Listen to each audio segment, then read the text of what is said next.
Assalamu alaikum wa rahmatullahi ta'ala wa barakatuh. Dans cette séance, on va commencer par l'étude de la situation suivante, dans laquelle on a un segment AB. Maintenant, placez le point M, le milieu du segment AB.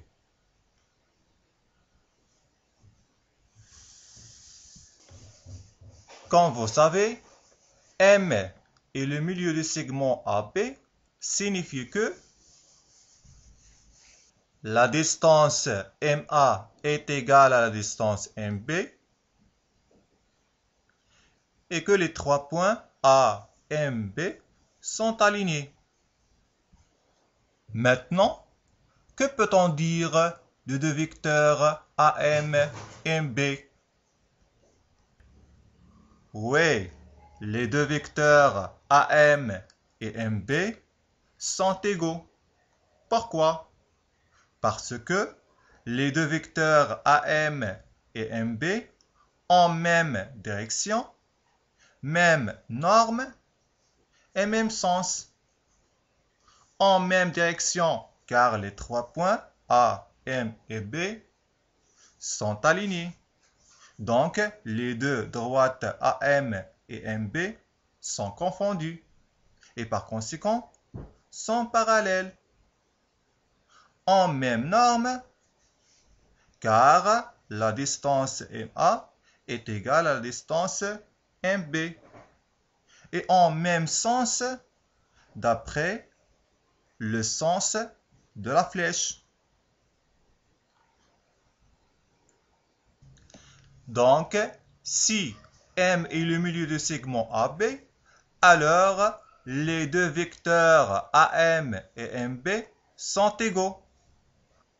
Maintenant, si le vecteur AM est égal au vecteur MB, que représente le point M pour le segment AB?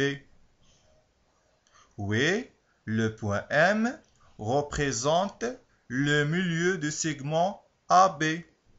Pourquoi? Parce que cette condition d'égalité va me donner que la distance AM est égale à la distance MB en même norme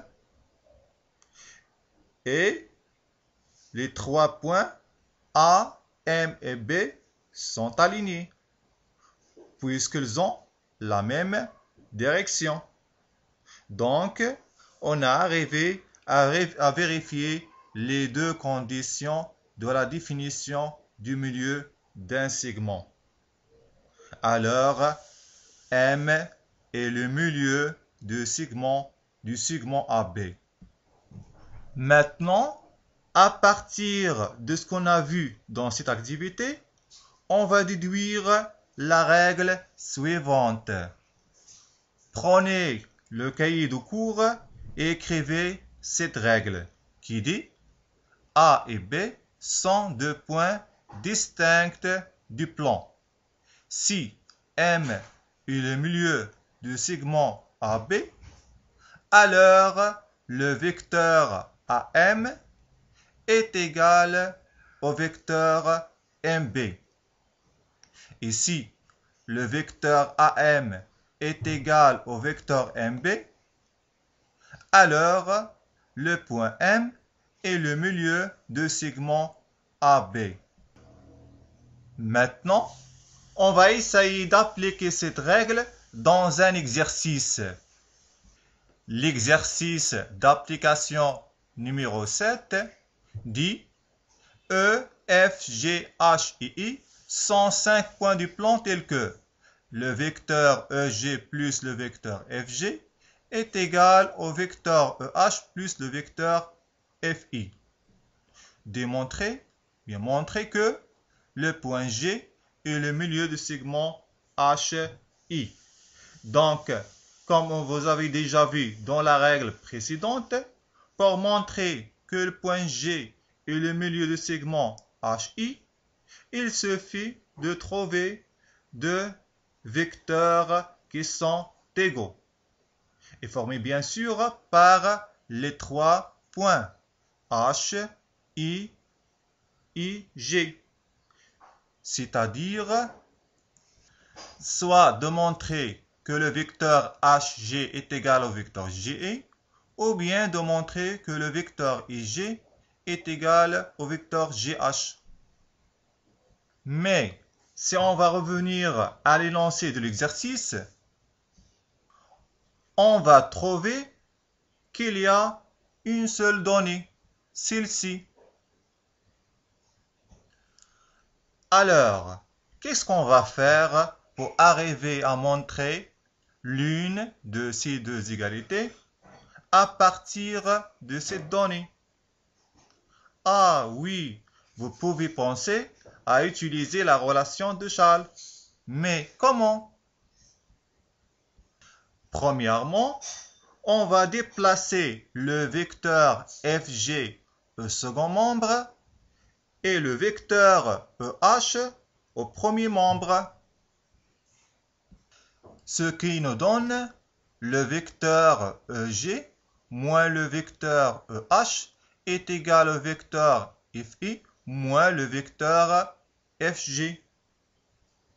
Puis, je vais remplacer le vecteur moins EH par le vecteur HE et le vecteur moins FG par le vecteur GF.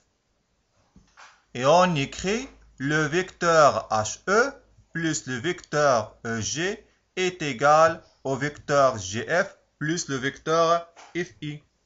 Comme vous voyez, on a remplacé les deux vecteurs moins EH et moins FG par les deux vecteurs HE et le vecteur GF. Et on a aussi changé l'ordre des termes dans la même étape pour arriver à la forme de la relation de Schall. Oui, j'ai bien la même lettre à côté de l'addition. J'ai bien la même lettre à côté de l'addition. Donc, je peux utiliser la relation de Schall. Donc, le vecteur hg est égal au vecteur gi. D'après la relation de Schall, alors G est le milieu du segment HI, puisqu'on arrivait à montrer l'égalité de deux vecteurs qui ont un point commun, le point G. À la fin, on va ajouter les liaisons mathématiques pour relier les étapes de la résolution. Et voilà notre réponse. Prenez le cahier d'exercice et écrivez la correction. Donc, j'espère que vous avez compris bien la correction de cet exercice. Bonne chance!